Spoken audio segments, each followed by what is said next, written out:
What's going on, awesome people? Happy Saturday. It is June 24th. My name is Iman Hushman, and this is the Awesome People Instagram Live series. It's a pleasure to have you a part of this program, a program that has, for the past 4 years or so, been dedicated to highlighting some awesome Iranians from around the world.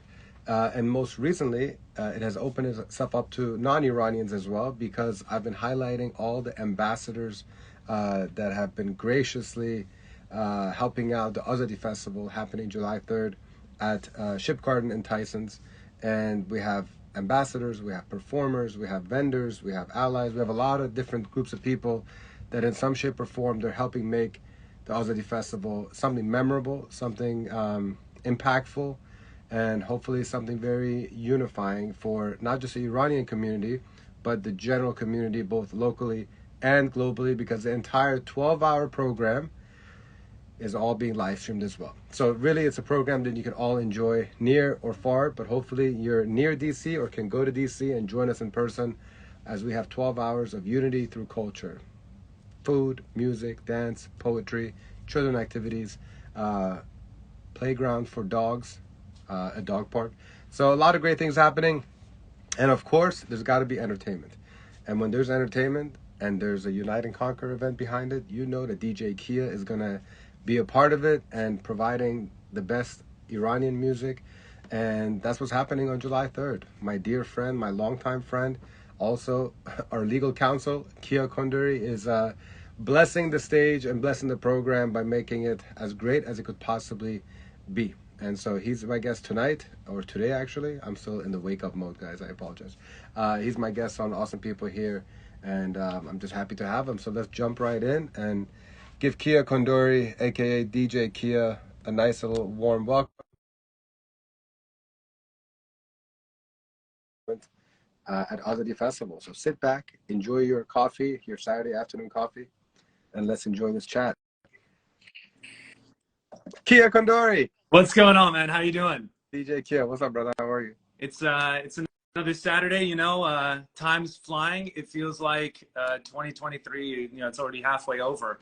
So it's just crazy to think that we're already almost at the end of June. Azadi Festival is just a few days away, almost about, what, 10 days away? 9 days. I counted this morning, 9 days. 9 days away. There we go. I know you got to count down somewhere.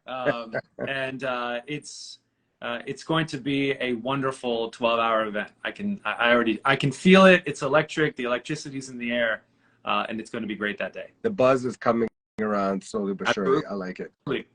First of all, aren't you happy that you're not at a wedding this Saturday afternoon or this evening? I mean, it's like a bittersweet thing for you, huh? I woke up today thinking like, okay, all right, where do I have to go? And then I realized like, oh, this is the one Saturday that I'm like, don't have to go to a ceremony or reception or whatnot. But I'm not gonna complain. I love doing weddings.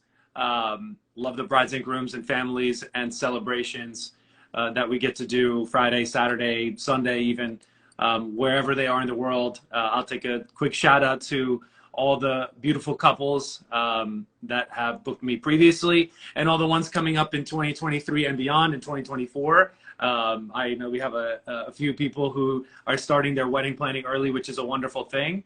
Yeah, Saturday today was a little unusual to wake up and just kind of be like, oh, okay, let's hop on IG Live. There's actually one that booked you for May of 2025. So it's no joke. It's crazy. I love it. That's definitely planning ahead, They want to make sure that they have the best well in advance before you get booked up. So for those who don't know, you're a lawyer by day and DJ by night. It's like a great little line to use for you.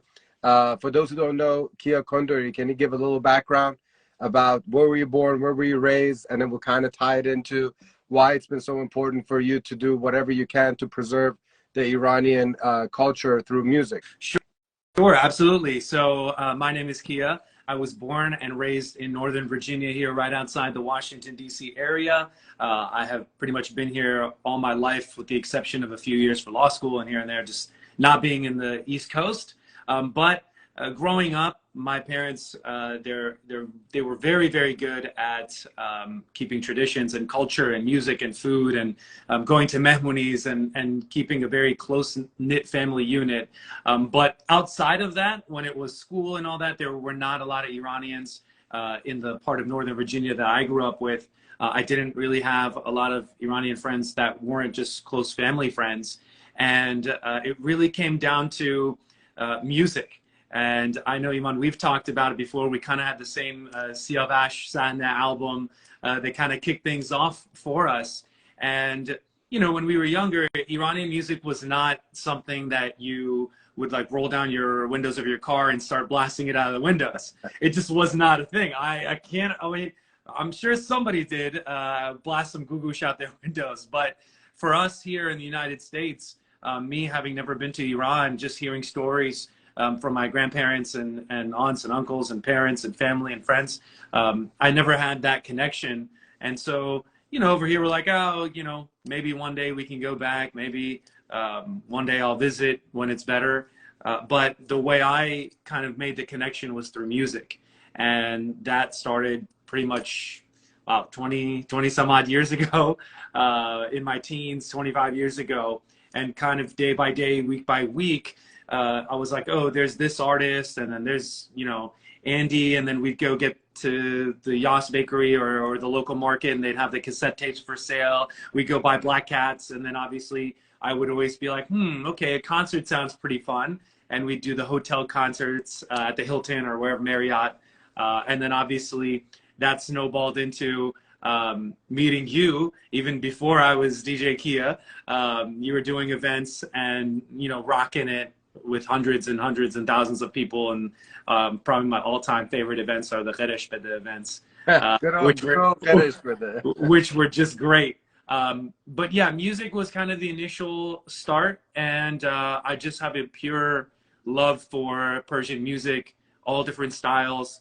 You know, over the last, I would say, 5 to 7 years, even the Persian rap side has really grown and expanded. And that gives a different avenue to recognize our people, our culture, and the talent that we have. Do you remember like when it was, when you were like, you know what, I really would like to actually start DJing into the Iranian community? Was there a moment that you recall? Well, yeah, there was definitely a moment. I had gone to a Black Cats concert. It was the Kamran Human era, and that Kamran Human era is now 3 decades. But yeah, yeah. I love Piruz, and I love them. So naturally, I'm like, okay, Black Cats is still going. They're like the menudo of Persian music. And so when I went to that concert, I had, you know, I was always playing just music at our family mehmonis, but not anything serious. And it wasn't until that concert, and it wasn't really until somehow I found my way on stage, and Kamran were the nicest of guys, just to like have me on for a couple songs, just to rock out on stage. I didn't even know what I was doing. I didn't even know what I was saying. But it was at that moment where I was like, you know what? This whole Persian music thing, it can be fun. And after that, I kind of went back home and I started like figuring out how to use like LimeWire. For people who don't know what that is, that was the original like downloading MP3 software, and Kazaa. And then we had to figure out how to like rip MP3s off of CDs, and go that route. And then it was slowly but surely expanding and building the music portfolio. And then one way through another, I met you at an event, and then, you know, you let me DJ, kind of like, I guess, during a bathroom break, so to speak, that you had. And so that's a true story. The proverbial rest is history after that. I had a very good management team very early on, because my whole thing was I wasn't really thinking to be, you know, DJing with Persian music. I was doing a lot of the club events in Washington, D.C. But then as the concerts started expanding, there was this need for young Persian DJs, and, you know, very gratefully the timing and kind of me being in the right place at the right time worked out. And I remember my first concert was a Puya concert in Washington, D.C. And I was a little nervous because I don't play 10, 15 Persian songs in a row. I have to throw in a little bit of the non-Persian just to let your ears relax. My style back then was probably a lot more hip hop than it is now. But back then it was, you know, mixing 50 Cent into Arash and, you know, Sean Paul and into Shohra. And people were like, wait a minute, what's going on here? But it was different. And I really just love the vibe, the energy, the music. And I love the growth that our artists have had too. How would you explain your style for those who haven't seen you perform live, which they will on July 3rd at Azadi Festival? Sure. But what is the only way I can explain my style is it's a very like bouncy, sexy, vibey party style of music.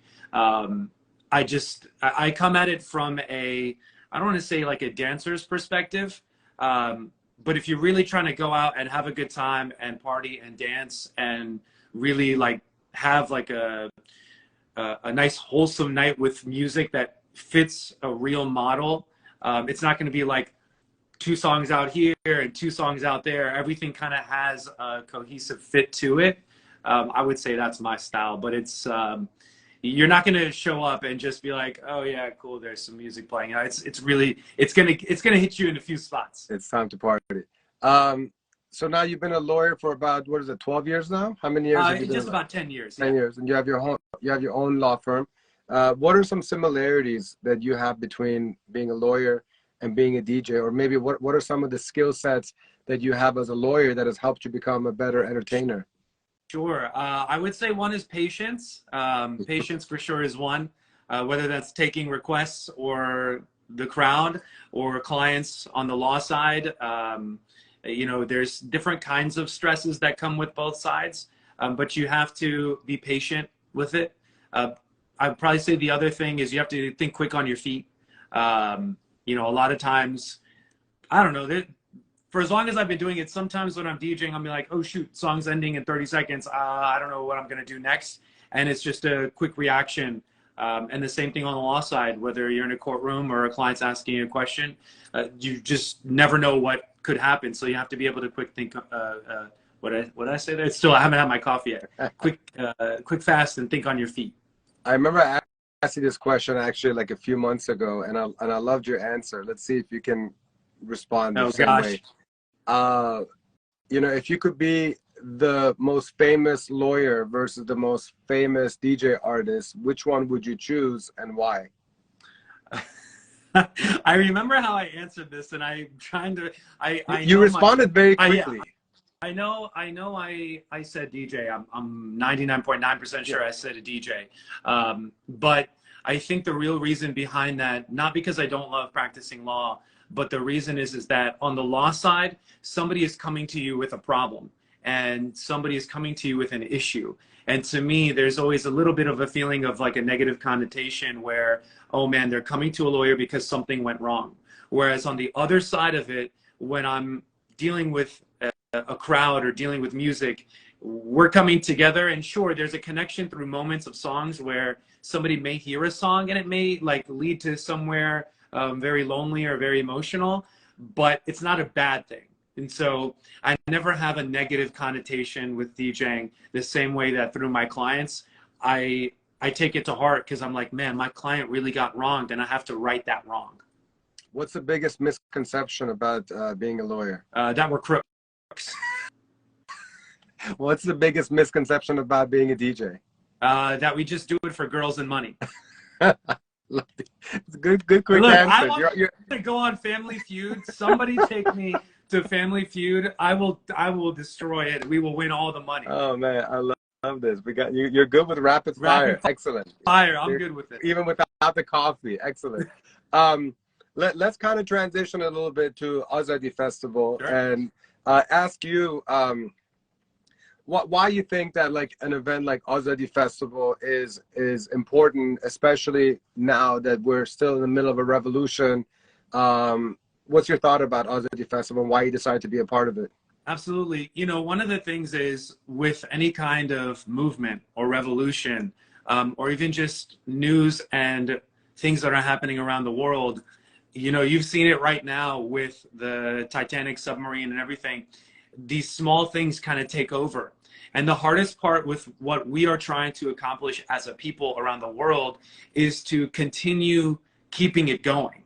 And, you know, it does get tiring, it does get repetitive.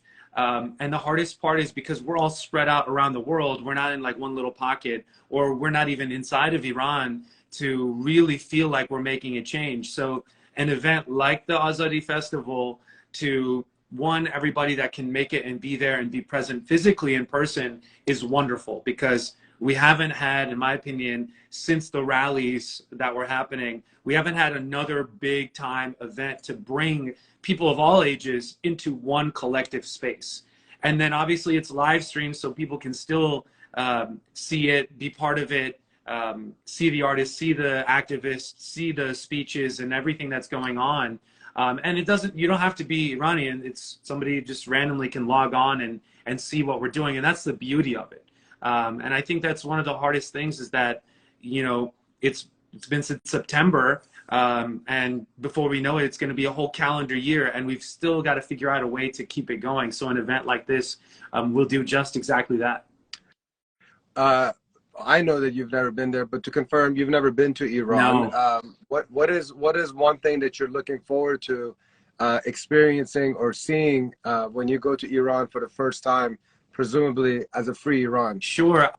I think one of the things I would like to do is to figure out, and it'll be through my parents, the stories that they say. For example, my father, with him saying like, oh, my kind of German Shepherd that I had would, when I'm walking home from school, would be at the top of the hill. Like, I just want to be at the bottom and see that top of the hills, because I have this visual of what it should look like to see things like that, and to kind of put an image of, you know, how he's talking about the square, or where these little bazaars and markets and things like that are. Those are the things that I just want to be able to physically see and associate with a story that I've heard, and that I have grown up with.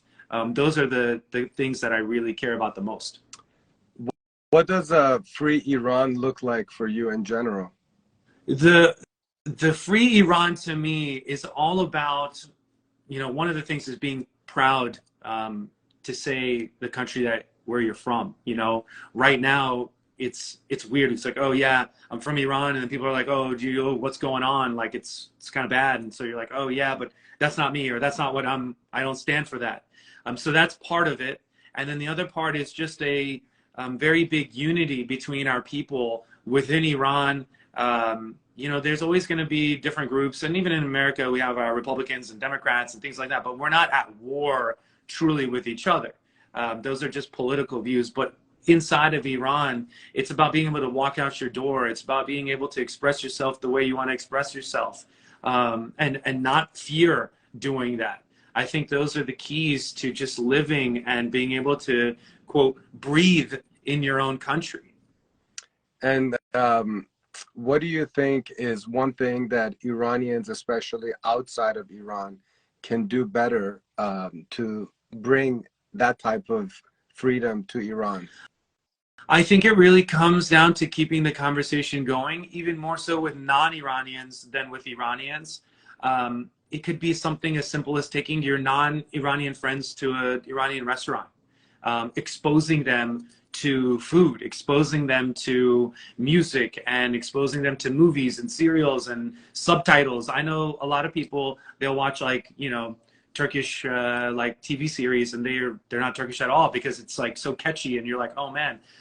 Things like Money Heist. Money Heist is not an American TV show. It's in Spain. So, you know, what we're just watching a voiceover. And so hopefully at some point in time, those will translate over, and people will say, huh, you know what? You know, Iranian people, they really, like, they know how to make their movies, or they know how to make their shows, or they have really good cuisine. And, you know, like Anthony Bourdain, like all those things that come up with recognizing our country are super important. And that's how we can keep things going.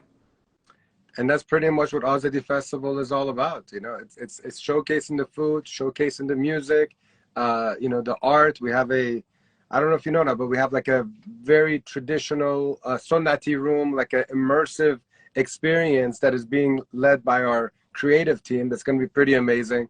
And then obviously we have the food components, from Iranian food to some international food as well. And everything from traditional dance performances to rap performances to different types of music, different types of food, and different type of art and culture is all being represented at Azadi Festival. And I'm looking forward to you, especially I'm looking forward to the nightcap version where you're gonna shut down the whole place. I see you going deep into past 1:11 p.m. 1:11 a.m., which is a technical end time. Look, it's funny because it's on July 3rd and you know, it's our American Independence Day is the 4th.